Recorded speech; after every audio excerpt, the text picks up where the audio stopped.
Hey guys, welcome back to another episode of Enhanced Tech. And in today's review, we're going to be checking out the DM6 Holey Duo mouse and the DM-Pad XL. So first, let's check out this mouse. So this is a wireless mouse with Huano Blue Shell clicks. It has a Pixar 335 sensor, and it has battery, and you can use it wired.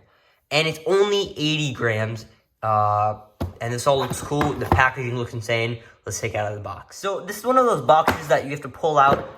But other than that, we get some foam, we got an instruction manual, and we got some more paperwork, and this is the mouse itself. So, first of all, how am I supposed to get that out? Like, I can't get it out.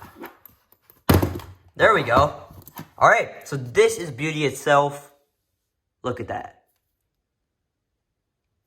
That looks insane. And in the box, we get these. So I think we got some mice feet, or I think so. Yeah, they're mice feet. We got the USB dongle, it's USB-C powered. And then we got this USB dongle that you plug into your computer.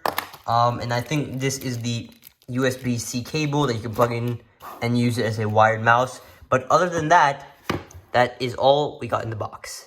Now, the mouse isn't Bluetooth compatible. You have to have this dongle plugged into your computer to use it, which is okay because you're probably going to be using it on a computer.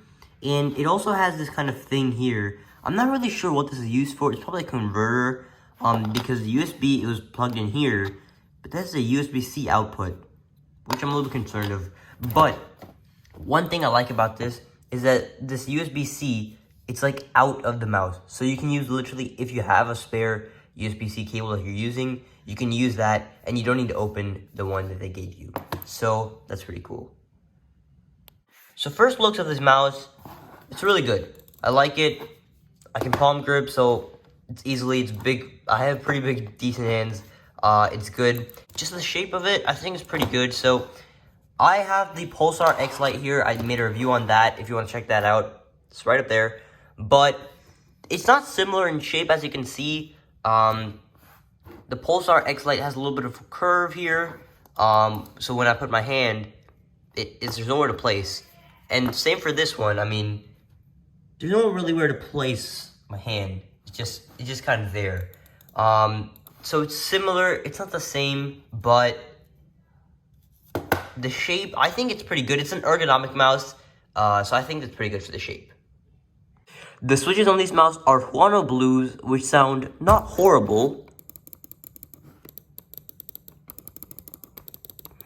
but they are on the clickier side. And the side buttons, well, they're an interesting story.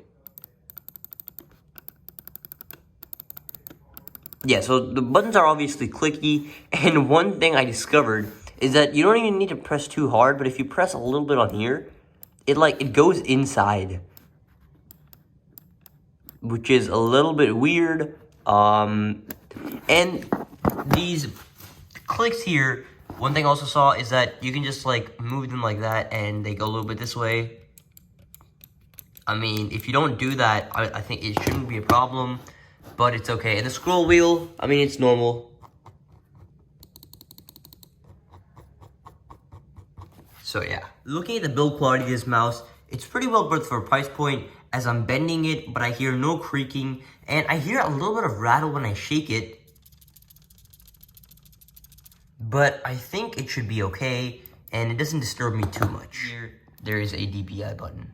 Since this mouse has incredibly little RGB and the sensor is power efficient, in one charge, the battery life of this mouse is 72 hours, which is phenomenal. When you look at the color of this mouse, you think black, right? Wrong answer. This is matte black, and it's a smoother finish, a smoother look, and a smoother design. And I want to compliment the color of this mouse because the matte black, it really stands out, and it just looks good overall.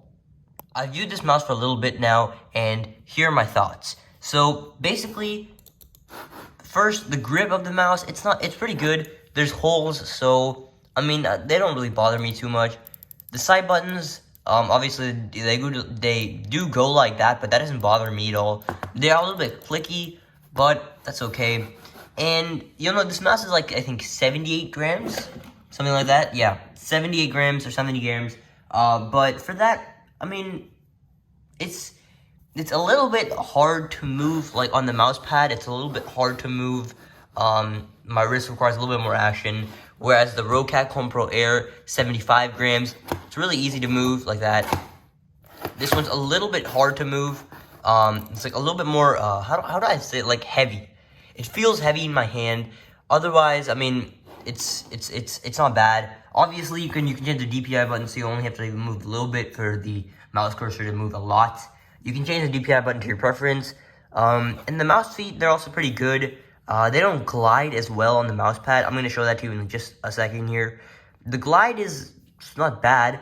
The overall shape of the mouse is pretty good. It's ambidextrous, so I really like it. And my thoughts is, overall, I mean, I can't, game on this mouse, but maybe for editing or maybe for like really sniper games, I might use this mouse. So that's, yeah. Now, let's talk about the features of this mouse.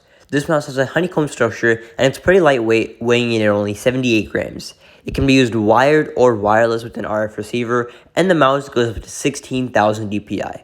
It's ergonomically shaped, and it's ambidextrous, which makes it super comfortable to use. And it only comes in the color black. And as I said before, this mouse is really affordable, coming in at only 50 bucks. So for that price point, I think this is a pretty good mouse to buy, 50 bucks. And compared to the Rocat Home Pro Air, which is better essentially, but it's at 130 bucks. Yeah, this is significantly better. If you want to see the review for this, it's up right here. But for 50 bucks, it's not a bad mouse essentially. But I think the biggest competitor, in my opinion, the Pulsar X Lite. Now, the main difference between this mouse and this mouse is that this one is wired, this one is not. They're both at 50 bucks, and I think up now, if you want to buy a good gaming mouse, I think it's either between these two. If you're on a strict budget, it's not a bad mouse to buy. So if you want to get it, the link is in my description, and I'll see you guys in the next video. Thanks for watching, and have a great day.